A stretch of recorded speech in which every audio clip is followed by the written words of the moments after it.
culturale regionale. La rassegna è stato concepito con l'intento di vivere il territorio attraverso musica, cinema, benessere, natura e cultura, realizzando 4 eventi negli spazi identitari del complesso museale etnografico di Bizzi, del villaggio santuario nuragico di Romanzese e del parco di Loro. È il suono nascosto, progetto musicale di Nicola Amis, che tra pochi minuti avremo il piacere di ascoltare. Faranno seguito 2 eventi legati al benessere psicofisico nella natura incontaminata del Parco Petiora. La mattina del 5 agosto, riflessologia plantare nel parco, a cura di Estraga Locotto. E infine il mattino del 19 settembre, giornata dello yoga, a cura del gruppo Yoga Nuragica. Come sempre, informazioni dettagliate sui 2 appuntamenti che concluderanno la rassegna verranno fornite attraverso i canali social della cooperativa Estelai, mail e locandine. Ma veniamo ora alla presentazione del protagonista graditissimo di questa serata, Nicola Agus, laureato presso il Conservatorio di Cagliari, uno straordinario musicista, ricercatore, innovatore, polistrumentista e compositore, creatore di musica e in maniera sbalorditiva, ne avremo diversi esempi questa sera, di strumenti ricavati dai più svariati materiali. Sembra davvero che non ci sia materia che lui non riesca a trasformare in armonia di suoni. La sua musica, come lui la definisce, rappresenta un viaggio attorno al mondo in 80 strumenti musicali di culture diverse e affini, in cui si supera la tradizione, in una contaminazione che spazia dal New Age al contemporaneo all'elettronica.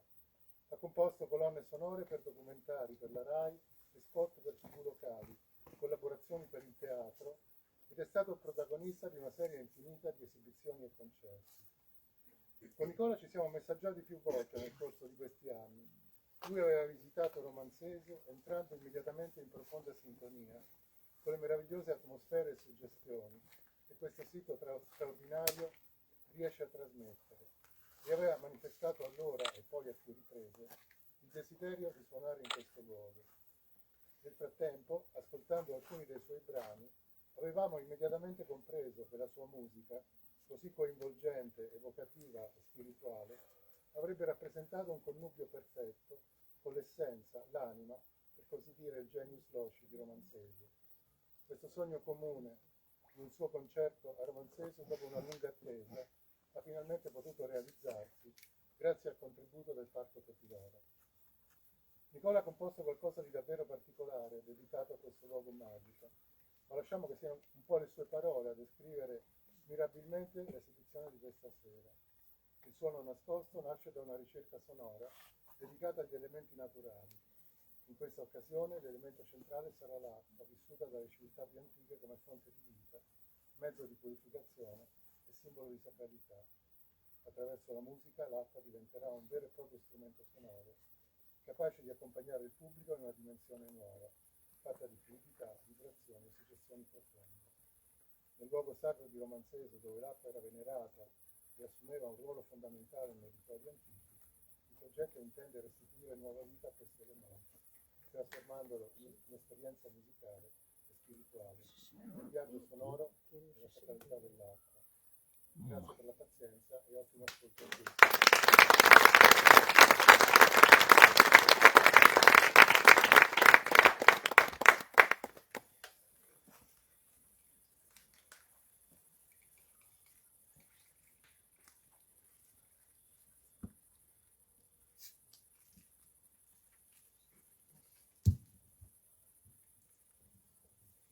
Buonasera a tutti, grazie ancora, grazie agli amici del sito Romanzesu per avermi dato questa possibilità di poter suonare qui per voi e soprattutto anche in questo sito.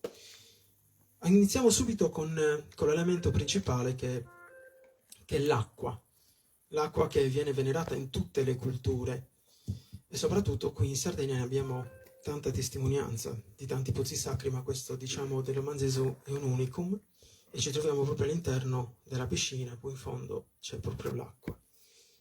È uno strumento che costa 30 centesimi, una bottiglietta, però all'interno c'è l'acqua. L'acqua, in base alle sue composizioni fisico-chimiche, produce un suono differente. È stata la mia tesi di laurea, mostrare come ogni tipologia di acqua produce sonorità completamente diverse. Quindi, in base proprio alle proprietà dei sali minerali, ai tipi proprio di come l'acqua viene immagazzinata con gli elementi e la terra, produce proprio suoni completamente differenti. Lo stesso anche vale per il vino, vale per l'olio, vale per tantissimi liquidi. Infatti oggi, oltre all'acqua, suonerò il latte. Il latte perché questo strumento, insieme al formaggio, e quello dopo suono sia il pistocco che anche il grissino, ce li ho entrambi. Essendo originario di Villa Grande non poteva mancare il pistocco sonoro, quindi infatti il pistocco è anche il pane che resò, viene chiamato carta da musica, quindi però diciamo questo il latte in particolare insieme al formaggio perché ho realizzato uno strumento che praticamente parla anche della materia che è la pecora. La pecora nera di Arbus, abbiamo le corna, il bastone da trasumanza e la corda ricavata dalla lana della pecora. Farò un brano che si chiama Transumation e al posto di fare sempre i soliti brani con campanacci, ho voluto invece fare un qualcosa di più particolare, pensando alla trasumanza che faceva mio nonno a Sassola, come diceva lui, che lui era in solitario e l'unica cosa che sentiva dentro di sé non erano neanche i campanacci, perché lui non li portava i campanacci, soprattutto nella trasumanza, e quindi ho voluto pensare al cibo che lui aveva a disposizione, quindi un po' di latte, un po' di formaggio e poi soprattutto la pecora, la lana, che in questo caso diventa proprio l'essenza e lo strumento, come se fosse un violino, un lamento, e dopo ve lo faccio sentire. Però iniziamo subito adesso con l'acqua.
Adesso passiamo ad un altro strumento che sono le mie launeddas. Perché dico le mie?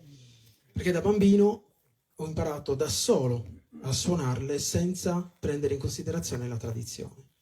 La tradizione sinceramente non mi è mai piaciuta, quindi io avevo in testa la chitarra elettrica di Jimi Hendrix, avevo le Zeppelin, avevo di Piper, avevo tutto ciò che, diciamo, la musica entrava più in casa con le chitarre elettriche.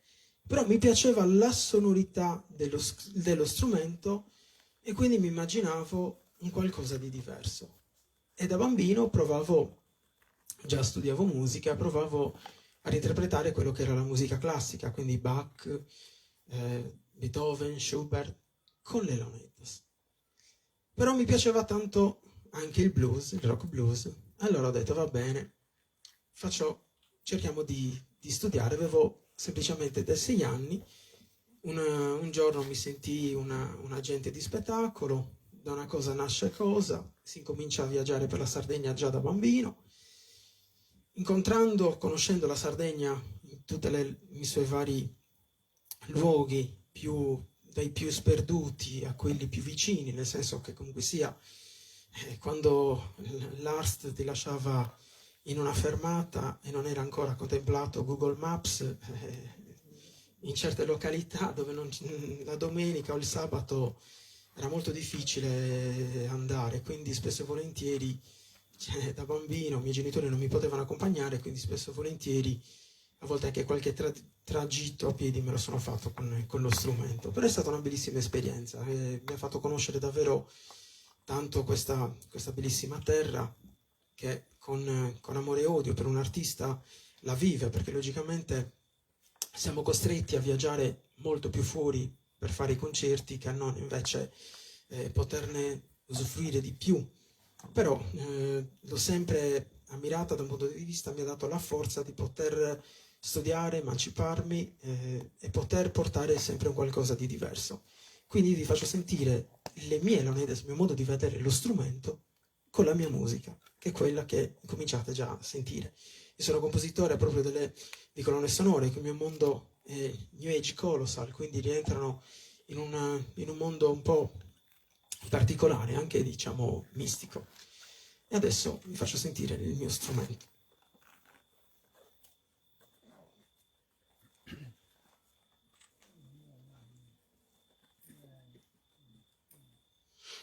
Vedrete spesso e volentieri questi tubi qua di plastica, sono praticamente i bastoncini dei raccoglitori di immondezza, quindi non si butta niente. Se dovete buttare qualche raccoglitore di immondezza mi chiamate, vengo io e vi faccio lo strumento.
Passiamo adesso ad un altro brano.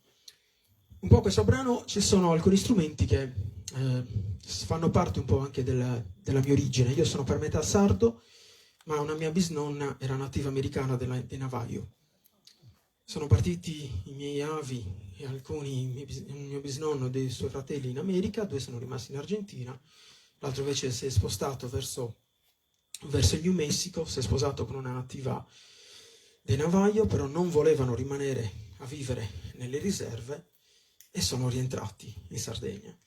Logicamente era difficile pronunciare il nome di questa donna che, bensì il comune a Villa Grande gli aveva cambiato il nome perché era troppo difficile il suo nome, quindi l'hanno un po', diciamo, italianizzato. Da Iuera è diventata Elena, poi zia Elena per tutti quanti, quindi è un po', diciamo, quella che è stata anche per tanti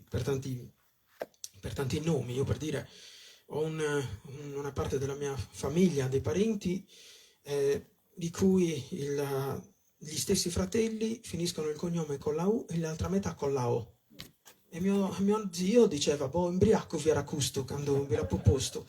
Però, diciamo, sono finiti Pisanu e gli altri fratelli Pisano. Quindi è stato un po' difficile anche per l'eredità Però adesso vi faccio sentire il famoso flauto di Pan, accompagnato con un sassofono che ho realizzato in PVC, stampato in 3D, con un altro strumento orientale che si chiama Urusi.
Allora, vi presento questo strumento.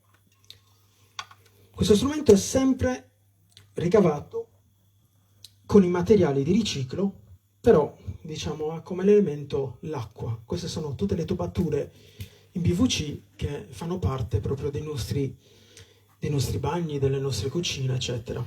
Questo è stato ricavato dalla casa dei miei genitori quando hanno fatto il restauro. Sono andato a trovarli e subito mio padre mi ha guardato, mi ha detto tagazzara de pirfacchi. Quindi subito la prima cosa è stata i tese puntande, quindi cosa stai guardando? Ho detto ma ti servono quei tubi? Prendili, poi vediamo tagazzara de pirfacchi. Proprio me l'ha detto così, sia in capitanese che anche in ogliastrino, quindi bilingue per farmi capire un po'. Però diciamo, questo vi presento questo strumento qua. Questo strumento qua ha praticamente 1, 2, 3, 4, 5 strumenti in uno. Si chiama Hypnotic perché ha diverse culture dove abbiamo da una parte la tastiera a pizzico, poi abbiamo ad arco,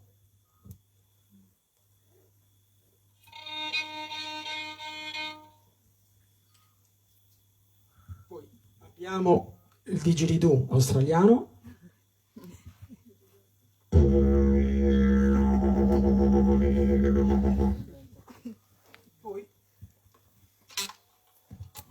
poi abbiamo l'ocarina. Questa ocarina è ricavata con lo yogurt kefir dell'Arborea, per chi volesse provare. Anche questo costa €1 e qualcosa, anzi l'hanno anche aumentato, non dovevo Bruce. No, a parte gli scherzi. Poi logicamente quando manca la corrente abbiamo anche la lampadina dietro, quindi adesso facciamo ambient acqua di mare, quindi abbiamo anche la lampadina blu. Questi sono i santi cinesi che ci danno ogni lampadina. E adesso cominciamo con un brano, una loop station, dove gli strumenti si inseriscono piano piano e creano proprio un'atmosfera. Quindi abbiamo il mondo arabo, il mondo dell'Asia con il sarangi, abbiamo la parte dell'Australia col didgeridoo e poi lo shun che è la parte della Cina così con un'ocarina. Quindi è un mondo di musica a portata di mano.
Questo è pistoso.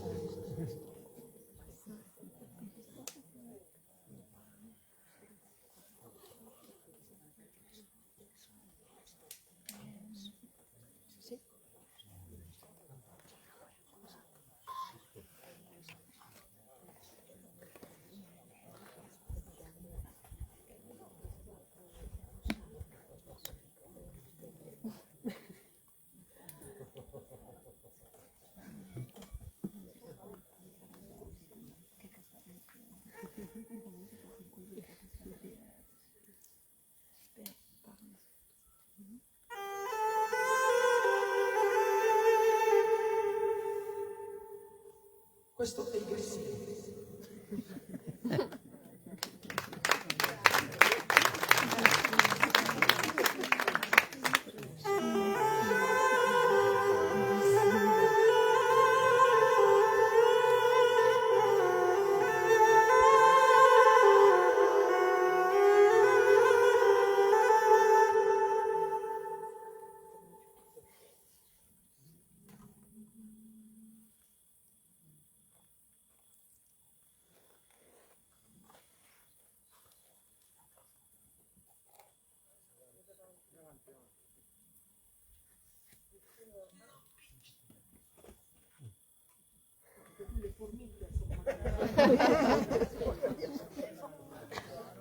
Non si sa mai.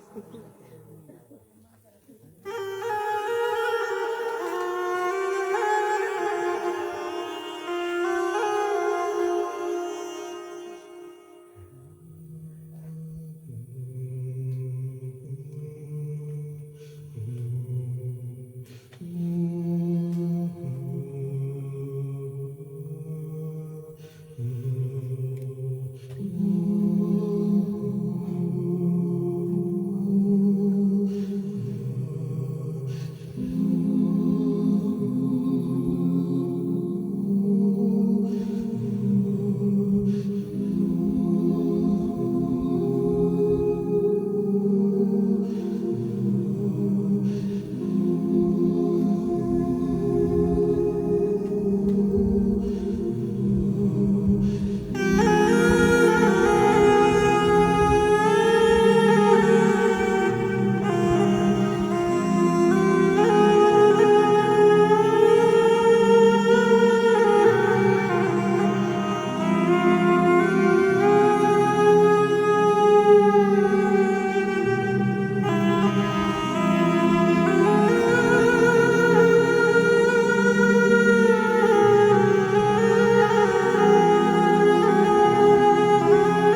Allora, questo strumento non ha bisogno tanto di presentazioni, però qualcosa di storico ve lo devo un po' dire.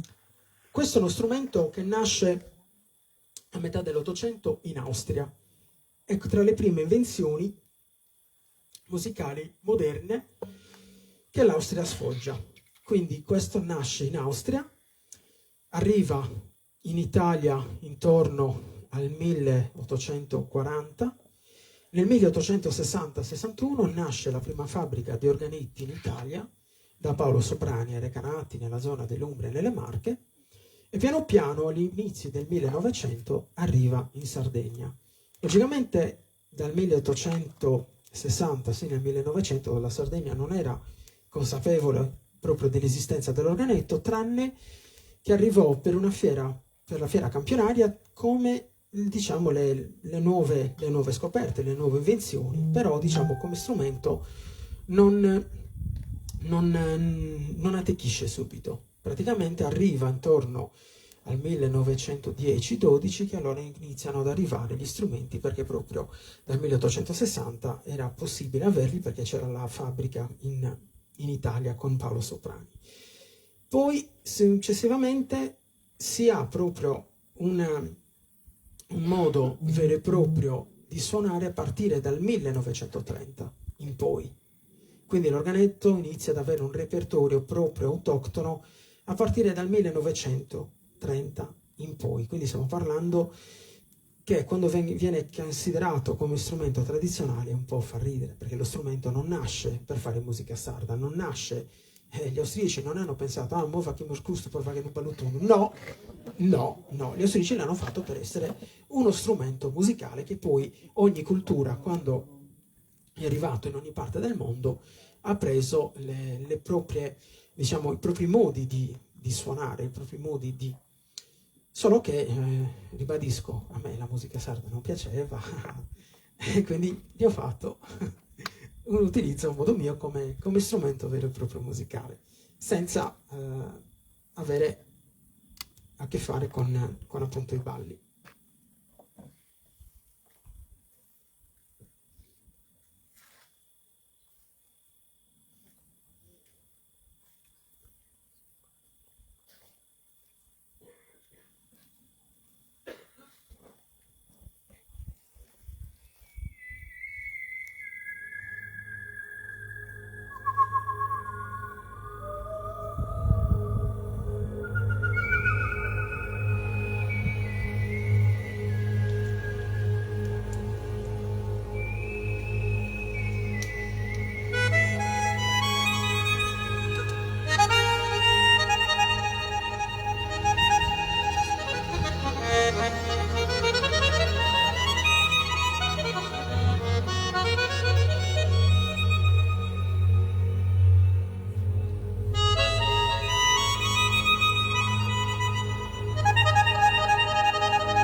Adesso facciamo un brano con lo strumento realizzato dalla pecora, il formaggio e il latte. Si intitola il brano Transumation. È una sorta di trasumanza poetica, quella che faceva mio nonno quando era rientrato in Sardegna da Villagrande a Castiadas in solitaria. Allora ho pensato, gli dicevo, ma nonno, ma tu come facevi quando eri solo? E lui mi diceva scherzosamente, cosa facevo? Le mani in tasca e pregavo che non mi succedeva nulla e andavo per la mia strada, col desiderio di compiere il suo tragitto. E questo è il brano.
Facciamo l'ultimo brano.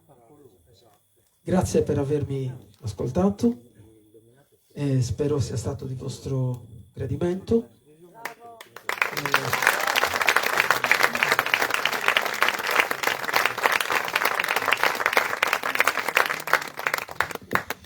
Il suono nascosto nasce con una mentalità dell'uomo primitivo che cerca la musica in tutte le cose. Io ho ripescato quel meccanismo però con una consapevolezza di oggi che è più facile. Però immaginate gli uomini primitivi che non conoscevano nulla, cosa hanno e cosa ci hanno dato, perché tutti gli strumenti che noi abbiamo sino ad oggi è grazie alla consapevolezza e alla ricerca che l'uomo stesso ha voluto per far sì che la musica prendesse sempre più forma. E la musica nasce soprattutto nei luoghi di culto, perché serviva per l'anima per essere elevata verso l'ignoto, verso una preghiera, verso quello che la musica è sempre stata di ricerca soprattutto sacra. E questo secondo me è uno dei luoghi più belli che noi possiamo avere in Sardegna, e sono felice di aver potuto suonare qui per voi in questo luogo sacro. Grazie.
Grazie a tutti.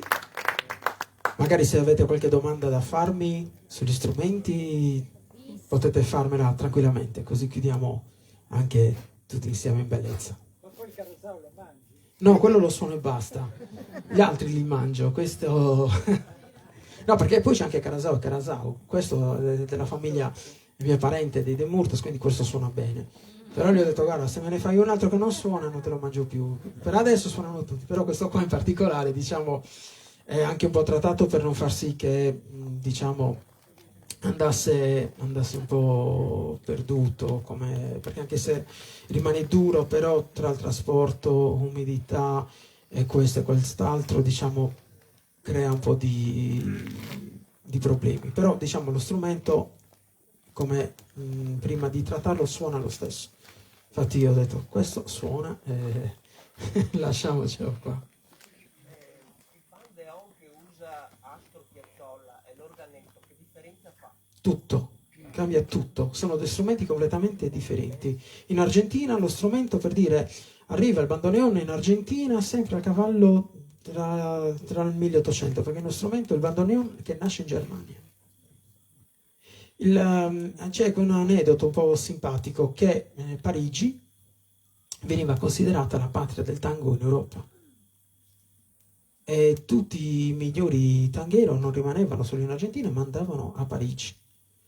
Per poi, diciamo, Piazzolla è colui che ha sdoganato il tango con lo strumento. Ma teniamo presente che il tango in Argentina era un ballo proibito, non si poteva ballarlo in pubblico. Come alcuni strumenti musicali in Grecia, che si chiama buzuki, non era consentito suonarlo in giro sino agli anni 70, perché era uno strumento che veniva usato nei bordelli per accompagnare, diciamo, cosa dovrebbero dire allora per il pianoforte che era nei bordelli italiani? Non l'hanno proibito, no, anzi, l'hanno accolto come strumento musicale, cioè lo strumento musicale non deve essere influenzato in negativo per l'uso che ne viene fatto. Al contrario, ci sono tantissimi strumenti nelle culture che vengono chiamati strumenti sacri, che vengono solo utilizzati per determinati riti e da quel rito non esce, se no perde il valore dell'essere sacro. L'organo entra in chiesa a partire semplicemente per una combinazione particolare. Praticamente era stato regalato uno strumento in Francia e questo strumento non sapevano dove metterlo, dove collocarlo. L'avevano deciso di collocarlo in una chiesa. Dal momento in cui è entrato l'organo in questa chiesa non è più uscito. E l'organo è stato inventato principalmente, era uno strumento ad acqua, funzionava, è stato inventato nel periodo romano ad Alessandria d'Egitto ed era con le pompe idrauliche ad acqua e ce l'avevano come strumento ornamentale e di accompagnamento. Poi l'organo è entrato nelle arene ad accompagnare i giochi e anche i gladiatori, quindi come strumento è antichissimo, però non è stato progettato per entrare in chiesa. Però oggi la chiesa lo riconosce come uno degli unici strumenti più importanti della liturgia. Infatti in conservatorio, quando studiamo organo, studiamo musica classica, è sacra. Quindi logicamente mantengono, la maggior parte poi anche degli organari sono anche credenti, infatti c'è una mia docente molto, molto credente, molto, molto praticante, quindi è anche piacevole conversare con persone che comunque sia mantengono anche un po' con una sacralità che sia, come altri strumenti nel mondo dell'induismo, nel mondo anche arabo-islamico, ci sono tanti strumenti che appartengono a determinate liturgie. E quindi questo è uno, diciamo, il mio è un percorso musicale un po' legato, parallelo un po' alla spiritualità, perché molti di questi strumenti sono anche legati a dei culti sdoganati, perché non faccio musica sacra, però diciamo io sono l'unico che fa la musica moderna quando arriva a Sant'Efisio a Villa Ballero. Ho l'incarico di fare la mia musica quando arriva, proprio per spezzare il meccanismo folklore, eccetera. Proprio è una cosa a sé stante. E quindi questo, diciamo, è il mio percorso, ecco. Sì, certo, sì. Tra l'altro ne ho anche una versione realizzata con la pelle del tonno. Sì. Sì, però ci sono diversi tipi di nei. Ci sono i nei tenori, eccetera. Questo qua ha la stessa funzione. Dagli la bottiglia che te la suona.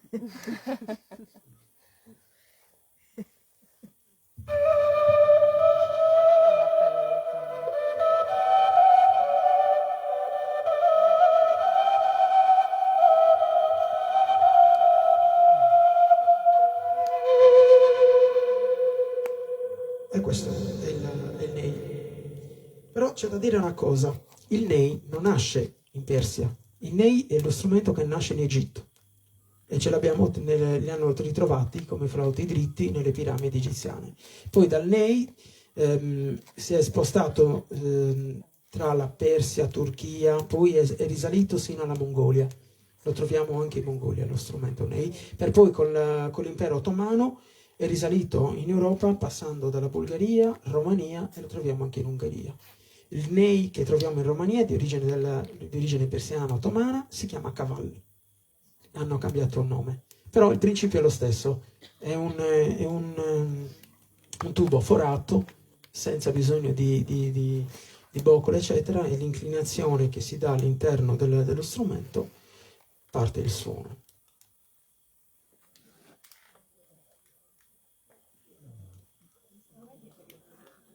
Sì, mi riproduco tutti io gli strumenti, anche perché diciamo è una mia forma di ricerca. Quindi sì, sì, sì, sì, sì. Infatti molti strumenti sono legati anche al mondo della seta. Cioè il percorso che facevano alla seta, poi tutte le contaminazioni sono andate, come per dire anche questo strumento.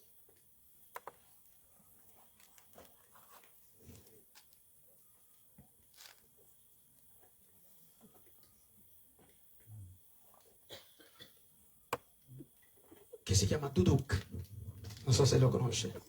Il duduk è uno strumento che viene dall'Armenia, però in realtà nasce parallelo nel mondo persiano, nel mondo turco, e ce li abbiamo, infatti.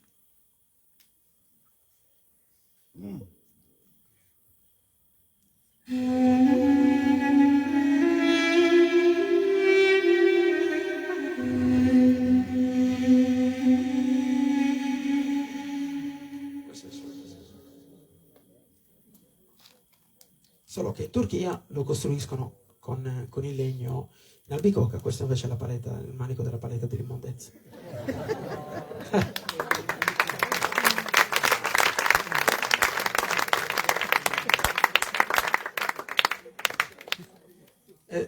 Qualche amico turco che me l'ha visto ha detto no, me lo devi fare. Col cavolo, impara a fartelo. Però ho riparato tantissimi strumenti ad amici che suonano, che sono appunto, che vengono dai paesi. C'è un amico carissimo che si chiama Mubin, viene da Istanbul e ha diversi strumenti musicali particolari e li aggiusto. Infatti lui mi diceva: ma quante vite tu hai fatto cioè, questi strumenti, da dove li hai? Non ti preoccupare, purtroppo da ragazzino, sai, ero sempre bocciato, la motivazione è che ero sempre in giro a suonare, quindi però diciamo che questo fa parte del mio bagaglio culturale, per questo che ho sempre ambito a fare un certo percorso sia di ricerca musicale, ma anche contestualizzando molti strumenti musicali e riproducendoli secondo una nuova visione anche, però mantenendo la sonorità e la templicità dello strumento, che senza quello logicamente si perde tutto. Grazie a tutti.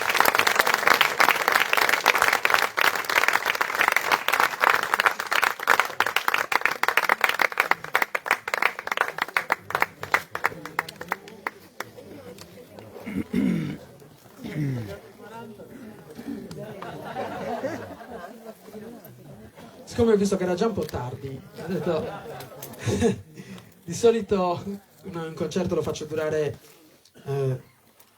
un 2 ore però senza parlare. Però oggi era più giusto anche un po' spiegare per chi non conosce la mia ricerca, anche per avere la possibilità di farmi conoscere anche meglio. Grazie ancora a tutti davvero.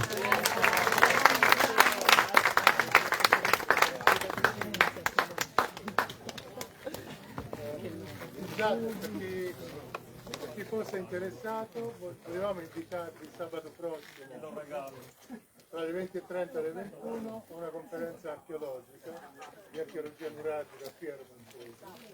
Il tema saranno i santuari nuragici e la Sardegna centro-orientale. Naturalmente Romanzese sarà protagonista. A cura della dottoressa Giovanna Sandoni e del dottor Matteo Pescetta. Grazie. Abbiamo finito questa diretta, vos saluto, Visit TV, mentre lasciate la via, non so come vamos a poter essere, radire questo bello dibattito archeologico, interessante di sicuro. Intanto vi saluto per questo sera, buonasera a tutti e buonanotte, addio su Visit TV. Ciao ciao.